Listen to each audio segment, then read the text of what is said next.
Hello, Donna Happy Place. Here we go, Saturday and the art class for you.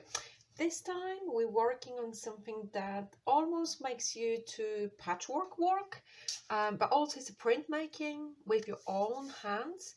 So you're going to create a piece of work that's got those lines here, your own lines from your hand on it. So very unique, very colorful again.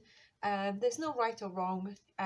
It's just about experimenting very much. We're working in a video I showed you. I'm working with no scissors, no brushes, no water, just the paint, paper and my hands. So that's what we're doing, and I hope you enjoy it. Have fun. Bye bye. Okay, so let's get started. This project is again no brush, no water, just paint. So something simple but something unique, because you're going to use your own hand to make press prints of patterns, which later on we're using for a separate composition. So use different acrylic paints, different colors. Experiment with the brands as well, because some acrylic paints are quite fluid, some are more creamy, and that will give you different effects. So there are two stages to this activity. The first stage is to apply paint and then put paper on top of it, press with your palm a few times till you get different prints. So that's the first stage. And then the second is using those, when they dry, when this paper is dry, using this colored paper into composition of a landscape or whatever you want. We see how it goes on a separate background. So let's get started. So I'll go with, so I'm just thinking I may have to going to divide that into two. So, okay, so that's going to be my base.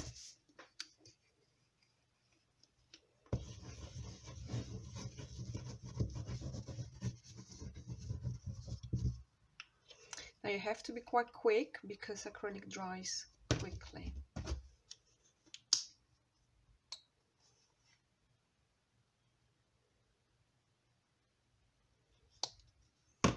First I'm going to try what it does when I have those blobs. Yellow is quite spread, but the rest of it, it's not really.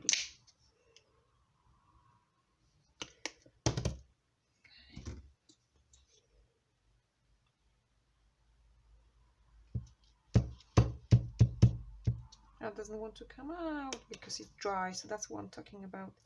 Acrylic unfortunately dries sometimes in your tube. That's maybe too much, but I'll tell you how to do when it's too much. You just repeat the printing process. That goes on top. Now this is just a normal paper, and use the paper, any paper you have. Brown paper, packaging paper will do. I'm not sure about baking paper. You can try. There we go. So that is my first print. So they're quite thick. So what I'm doing now, I'm going back, and maybe now I'm just gonna press and move my hand to get different effect. Yeah, so spreading, and going to work with this one's got the most paint. So you see, I don't know how well, probably you can see all those lines. So they come from your hand palm movement. Now I'm going to do circular motion.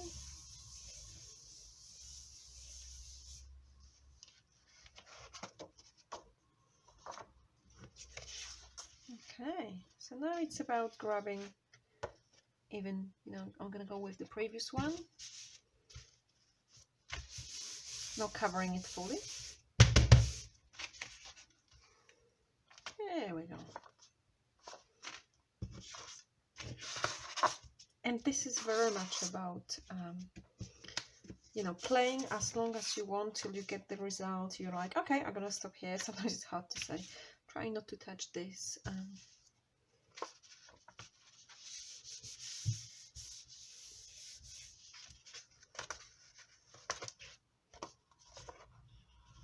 again. So try not to leave it when it's stuck together for too long. This is where acrylic becomes more like glue.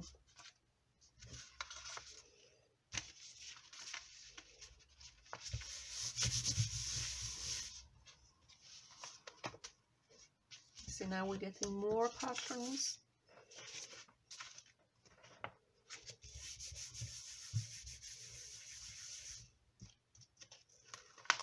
That's it.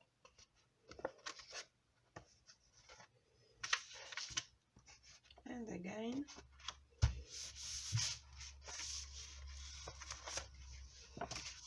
Okay, let me come back this one.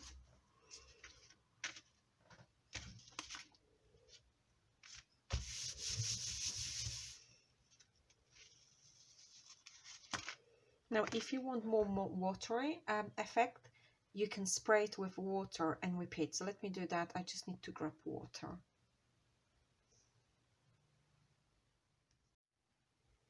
Okay, so you can add water, spray when it's almost dry.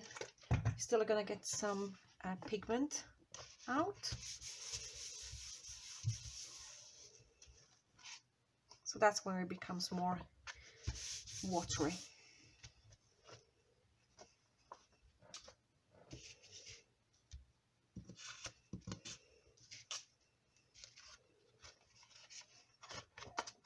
Spray on this one.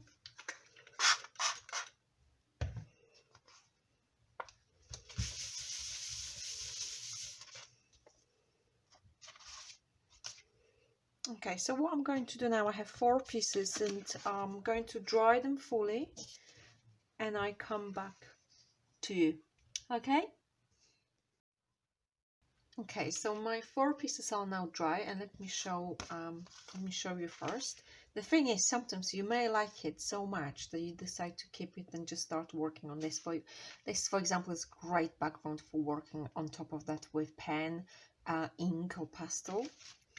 We are going to destroy them into and create new composition. So this is what I've got, and they're very different, you know. The thicker was the paint, the first take, you get more visible lines. Those your palm lines. Here's the effect with water. That's the water. So they're very different. So what I'm doing now, that's my composition collage material, and I'm having a separate piece of paper where I'll be building up maybe a landscape, maybe something else. So what I'm doing, just tearing them apart. And that's why I told you to use, don't use watercolor paper, use cheaper paper, something that you're gonna get this beautiful edge.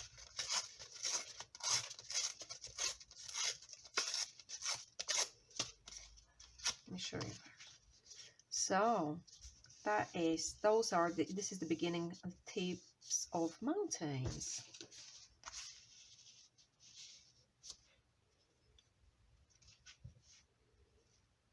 And you can work with it in a variety of ways. Don't know if I want that, that would be quite nice, but I'll wait for that.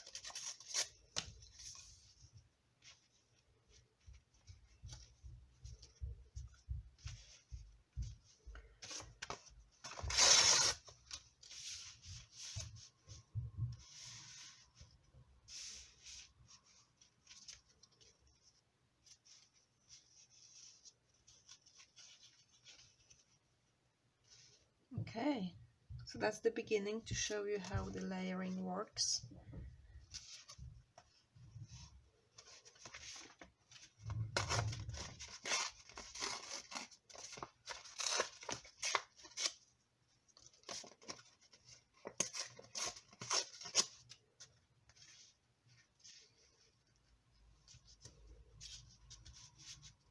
Yeah, and this is how you start building up, putting more of those pieces overlapping each other, and you build up. So I'm going for more like mountains, kind of rocky scene.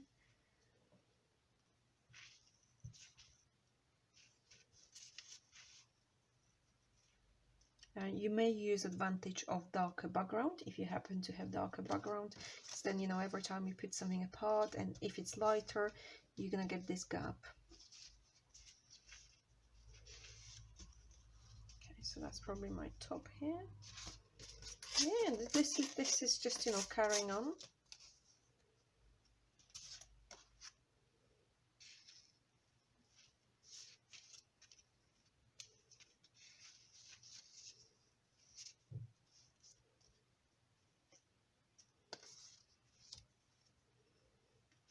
And this is how I start building up, and when I'm done, I glue it to the page. So I'm just gonna carry on creating those strips of paper, rough paper, and then gluing it to the page, and come back to you to show you the full composition. Okay, so this is how far I got. And I have not used any scissors whatsoever, but this is up to you. Now, some people like to have shapes that are very precise, but what I wanted in this project was playing with those rough edges and seeing how they can all combine into a new picture. So this is where I got, and you can see I use the background to be part of the picture, but depending on the colors you used on your prints, you may want to fully just cover your paper. And if you find yourself like I did here, the paper was a bit too big, don't worry, just cut it off to the right shape and go with the piece of paper rather than than allowing paper to dictate you what to do. So here we go, have fun, bye bye.